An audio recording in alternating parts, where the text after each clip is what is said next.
Shalom Aleichem, everybody. Hope all is well. Today's video is sponsored in honor of Arya Tzvi ben Adina and Tovagita bas Rachel. May they be blessed in all their endeavors, and may all of their heart's desires be granted to them in a revealed good way. Folks, we find ourselves at the eve of redemption in the moments directly preceding the coming of Mashiach. We have to realize that Mashiach's arrival will signify a revelation of God in the world. Something that will be so intense that words can only begin to describe.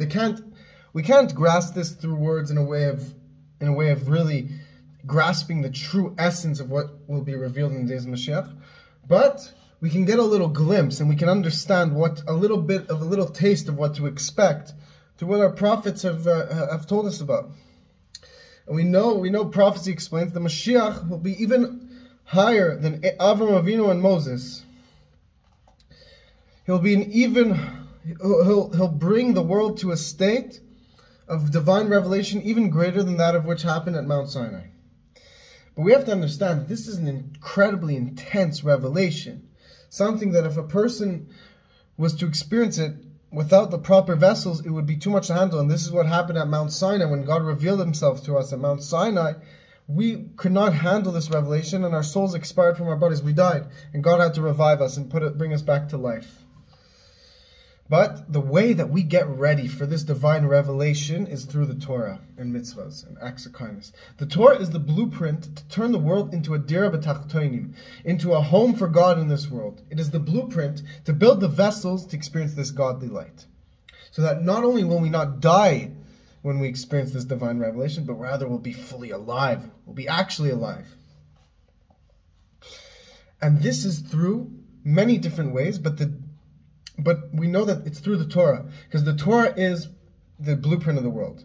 And the way this reveals itself is not just by learning Torah, which definitely is by learning Torah, but it's also by doing mitzvahs, acts of kindness, and good deeds, the mitzvahs, the commandments.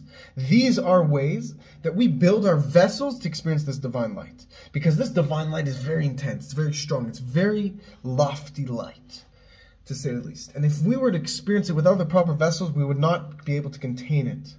We would not be able to apprehend it. We would not be able to handle it. It would be too much for us. But Hashem in His greatest kindness desires that we will experience this light in a settled way, in a way that we can live with God's revelation. What is this light? This light is God's revelation, God's presence in a revealed state in this world.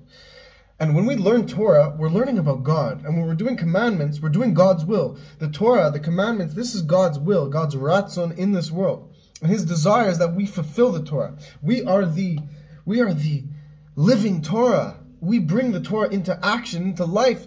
And that's why we give life. We bring the Torah into this world. So when we're learning Torah, when we're learning Chassidus, when we're learning Kabbalah, we're learning about God and we're literally experiencing this divine light, but we're experiencing it in a way that we can handle. When a person learns Torah, yeah, it's very intense sometimes. You're learning Chassidus, you experience very intense excitement, and you experience a revelation of God through the learning, through the intellect, through the emotions that you feel when you learn Torah. But it's in a way that you can handle because God measures it. He measures the amount of light that you can handle. But when you're doing this, you're not just experiencing the light. You're preparing yourself to experience an even greater light that will be revealed in the days of Mashiach. And by that Torah you learn, by that awareness you make of God, that when you make yourself aware of God's presence and you think about God and you live with God and you do the commandments, you become a person that is prepared, that is ready to internalize the divine light. And that is something and beyond that, that's something that God truly desires. Beyond what it does for you, it also gives God the greatest pleasure. And that is what we'll also experience in the days of Mashiach, the pleasure that we give back to God by serving Him. And there's also a deeper element, is that God there's a level that God is doing it through us as well, that as much work as we do, as much Torah as we learn, as much effort as we put in, God is always pulling the strings as well behind the scenes. Yes, we have free will and we have to do our best effort. But with that same effort, there's also God doing His part, that He's constantly turning up the dial, getting the world ready for the days of Mashiach. And this is through the events that are going on in the world, whether it's political events, economic events, wars. It's all to make the world ready in a way that we can't fully grasp, but we recognize this to be so, that God is the one pulling the strings, and He's every action, every current event that takes place is a way in which God is renovating the world, so to speak, to experience His revelation. And when we become aware of this, when we live with this, it'll surely give us strength to do our part to accelerate this process. That God is getting ready to bring us the Mashiach. May it happen today. May Hashem bless you all. Let's be involved. Let's be a part of this. You can also sponsor the Torah channel to help support us to make videos like this to get the world ready for the coming Mashiach. You could like, comment, subscribe, help us share this message. Thank you so much for everything, for all your support, and may we experience the days of Mashiach today.